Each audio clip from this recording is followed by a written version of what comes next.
ऐसा लग रहा है जैसे किसी भी वक्त तूफान आ सकता है। गांव के लोग अपने अपने घरों में हैं। दिन का सारा काम निपटा के सब आराम से बैठे हुए हैं। अब बस सब अपने अपने घरों में रह के आराम करना चाहते हैं और ऐसे मौसम में सुरक्षित रहना चाहते हैं। इनमें से एक घर में नई नई खुशियां आई है। पंकज की पत्नी अभी अभी मां बनी है। पालने में बच्चा आराम से सो रहा है। बारिश के भी आसार है। पंकज की मां ने अपनी बहू को समझाते हुए कहा, बेटी, बारिश होने वाली है, आज जल्दी सो जाना और बच्चे का भी ख्याल रखना। इस पे नजर रखना हमेशा। शुरुआत के कुछ दिन अच्छे नहीं होते, बहुत सी मुसीबतें भी आ सकती हैं। हाँ माँ जी। इसके बाद दोनों बैठ के आराम करने लगे। पंकज की मां की आंख लग गई। अंधेरा ढल चुका है। कुछ ही देर में घर के पीछे वाली खिड़की में से हल्की रोने की आवाज आने लगी।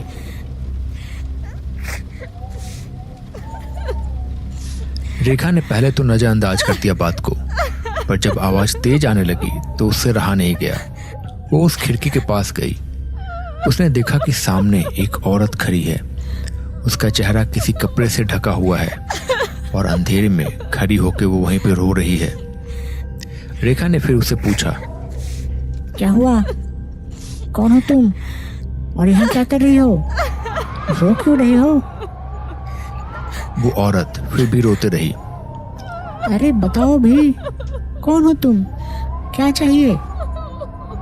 फिर अचानक से वो एक बड़ी भयानक आवाज में बोली, बच्चा, बच्चा दे, बच्चा चाहिए मुझे, बच्चा दे। और तभी हवा से उसके सिर का कपड़ा उड़ गया और अचानक तभी बिजली चमकी। उस औरत का चेहरा देख के रेखा के जैसे होश उड़ गए। वो चुड़ैल थी। वो एक अजीब आवाज में हंसने लगी और एक अजीब आवाज निकालने लगी। तभी पंकज की मां की आंखें खुल गई। वो भी देख के घबरा गई उसे। वो वहां आके बोली, भाग, भाग जा यहाँ से, भाग वरना आग से जला दूंगी। भाग यहाँ से, भाग जा, भाग। और वो चुड़ैल वहीं खड़ी होकर हंसती रही।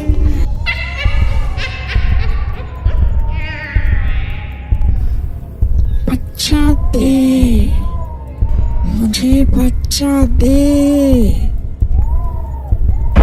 तभी अचानक से पंकज बाहर से घर आ गया। उसे देखते ही वो चुड़ैल गायब हो गई वहां से। कौन थी वो? वो चुड़ैल थी। बेटी, बच्चे पे ज्यादा ध्यान रख। ये मगन लाल की पत्नी थी शायद। बेचारी चुड़ैल बन गई है। बच्चे से नजर नहीं हटना चाहिए। हमेशा ध्यान रखना इस पे। तीनों सहमे से वही खड़े रहे। अगले दिन सुबह हुई। रात को शायद बहुत तेज बारिश हुई थी। एक जगह कुछ लोगों की बैठक जमी हुई थी। आसपास के कुछ लोग मिलके इधर उधर की बातें कर रहे हैं। बहुत बुरा हुआ मगन लाल के साथ।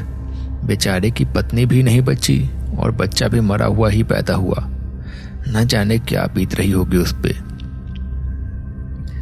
हाँ, पर अब कर भी क्या सकते हैं। हमने तो बहुत कोशिश की थी उसे बचाने की।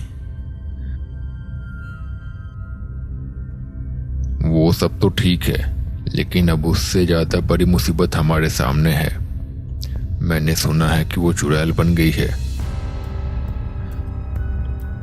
शायद कुछ लोगों ने देखा भी है उसे। वो लौट आई है और वो चुड़ैल बन गई है। पर अब जाने क्या होगा और कैसे होगा। पर ये सब कैसे हो सकता है? हमने तो सब कुछ किया था। जैसा आपने बताया था वैसा ही हमने सब किया था। हाँ, मैं समझ सकता हूं, पर पता नहीं फिर भी वो चुड़ैल बन गई है। कोई बात नहीं, अभी ध्यान से रहो। अकेले रात को बाहर मत जाओ, और अगर रात को कोई बुलाए तो दरवाजा खोलने की जरूरत नहीं है।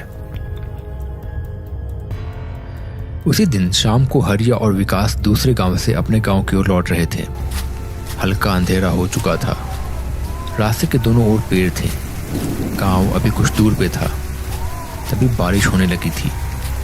हवाएं तेज चल रही थी। वो लोग धीरे धीरे रास्ते पे आगे बढ़ते जा रहे थे।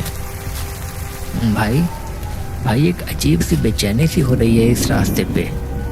एक अजब सी खामोशी है। आज कोई कुत्ता या जानवर भी नहीं दिख रहा है यहाँ पे। आवाज भी अलग है। हाँ, ये बात तो तूने सही कही। मुझे भी अलग लग रहा है। तूने ध्यान दिया, इतनी बारिश हो रही है पर फिर भी किसी मेंढक की आवाज भी नहीं आ रही है, ना ही किसी झिंगुर की। हाँ ना, वही तो। ऊपर से ये गांव में अलग अलग बातें चल रही है कि वो लौट आई, ये लौट आई, वो लौट आई। कौन लौट आई? इतने में उन्हें किसी के रोने की आवाज सुनाई दी। ऐसा लग रहा था जैसे कोई बहुत जोर जोर से रो रही है।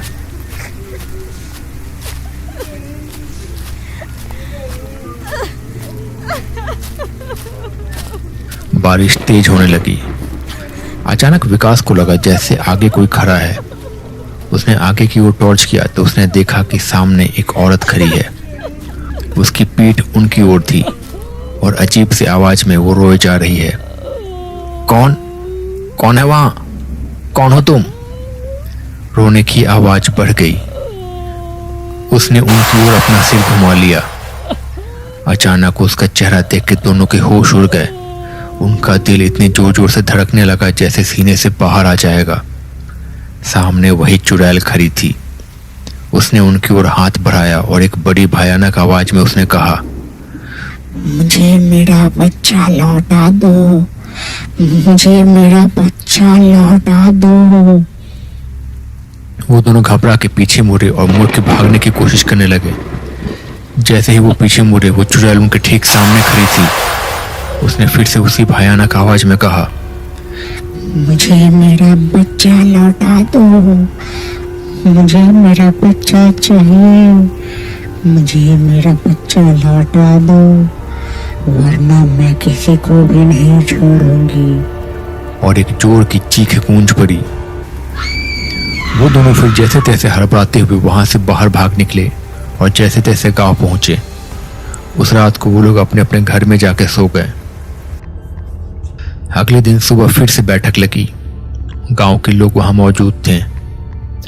बाबा ने फिर कहा, ये हमारे लिए बहुत गंभीर मुद्दा है।